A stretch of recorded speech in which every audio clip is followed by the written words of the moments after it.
உலகம் முழுதும் பறந்து விரிந்திருக்கும் ஏஆர்ஆர் கிளிக்ஸ் நண்பர்களுக்கு இனிய காலை வணக்கம். ஒவ்வொரு நாளும் ஒரு பிரச்சனை.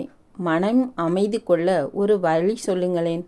சுவாமி விவேகானந்தர் கூறிய சிறுகதை. குரு ஒருவரிடம் செல்வந்தர் ஒருவர், சுவாமி, என் மனம் மிகவும் குழப்பத்தில் இருக்கிறது.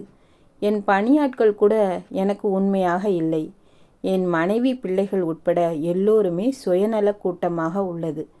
யாருமே சரியில்லை என்றார். புன்னகைத்த குரு கதை ஒன்றை சொல்லத் தொடங்கினார். ஒரு ஊரில் 1000 கண்ணாடிகள் இருக்கிற அறை ஒன்று இருந்தது. அதற்குள் சென்று ஒரு சிறுமி விளையாடினாள். தன்னை சுற்றி 1000 குழந்தைகளின் மலர்ந்த முகத்தைக் கண்டு மகிழ்ந்தாள். அவள் கை தட்டியவுடன் 1000 பிம்பங்களும் கைத்தட்டின. உலகில் மகிழ்ச்சியான இடம் இதுதான் என்று எண்ணி அடிக்கடி அங்கே சென்று விளையாடினாள். அதே இடத்திற்கு ஒரு நாள் மனநிலை சரியில்லாத ஒருவன் வந்தான்.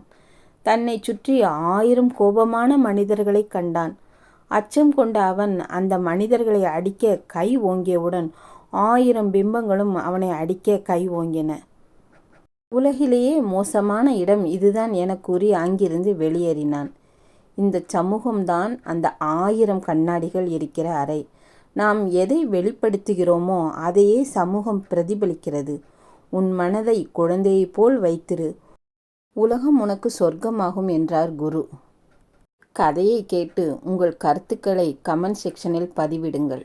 நண்பர்களே, வணக்கம்.